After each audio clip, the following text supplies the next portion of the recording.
कहते हैं कि इस्लाम जिंदा होता है हर करबला के बाद। याद रखना, किसी धर्म को तुम जितना मिटाना चाहोगे वो उतना आगे जाएगा। में थी इसकी राजधानी है बगदाद। देखिए, इसकी राजधानी बीचों बीच में मिलेगा बगदाद। इसकी राजधानी बगदाद, मिल गया बगदाद। बगदाद के नीचे देखिएगा करबला,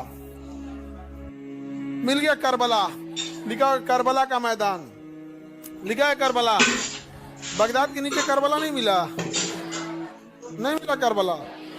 बगदाद के नीचे करबला, करबला। समझ में आ गया? अब देखिए, इस्लाम धर्म कहाँ से फैला था? अरब से।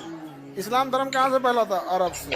अरब से फैला था इस्लाम धर्म। अब यहाँ पे इस्लाम धर्म में जो अंतिम पैगंबर थे हजरत मोहम्मद साहब, समझ में आ गया कि नहीं? हालांकि मुस्लिम लोग क्या बोलते हैं? हजरत सल्लल्लाहु ताला अलैहि वसल्लम।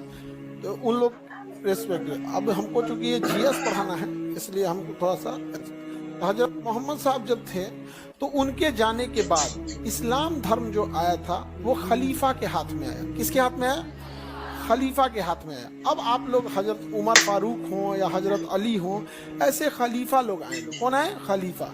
खलीफा क्या थे? हजरत मोहम्मद साहब के जाने के बाद जब दुनिया से वो पर्दा कर गए, दुनिया से इस्लाम धर्म में उनके मान्यता के अनुसार जो बड़े लोग जैसे पैगंबर होते हैं, ये होते हैं, ये दुनिया से पर्दा किए होते हैं, बट दुनिया में ही रहते हैं। जैसे धर्म में कैसे कहा गया भगवान की मृत्यु नहीं होती, वो सांसारिक दुनिया से हट जाते हैं। तो जिम्मेदारी किसे दी गई थी? खलीफा को दी गई थी। तो हजरत उमर फारूक हो गए, हजरत अली हो गए, तो उसी में एक हजरत अली जो खलीफा थे, वहां से उन्हें मानने वाले लोग जैसे सिया हो, क्या हुए? सिया हो गए। समझ आ गया कि नहीं आ गया?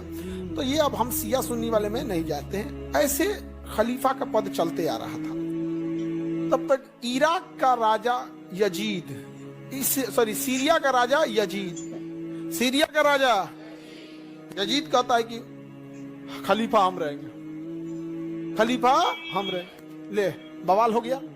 अब हजरत मोहम्मद साहब के नाती इमाम हुसैन और इमाम हसन, ये लोग थे। इन लोगों से का संदेश भेजवाया, आप लोग हमारे अधीन आ जाइए, हमसे दक्षिणा लीजिए, हमसे शिक्षा लीजिए। देख रहे हैं मन बड़ी उम्मीद है। यहाँ पर खून खराबा अच्छी बात नहीं है। तो ये कहें कि क्या मतलब, राजा है, पगला गया है, उससे कौन जाएगा भीड़ने? ये लोग कहाँ चले गए? इराक।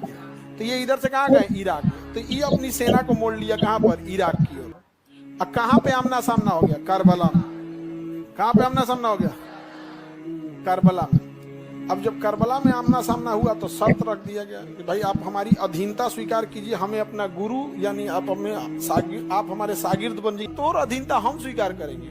नहीं स्वीकार किए लोग, तो करबला के मैदान में आमना सामना हो गया। अब वो लोग तो अपनी फैमिली से गए थे, हजरत इमाम साहब और इमाम हसन और इमाम हुसैन। युद्ध करने तो गए नहीं थे लोग। और वो राजा अपन पूरा सेना लेके आया था, और इन लोग को फैमिली घेर लिया।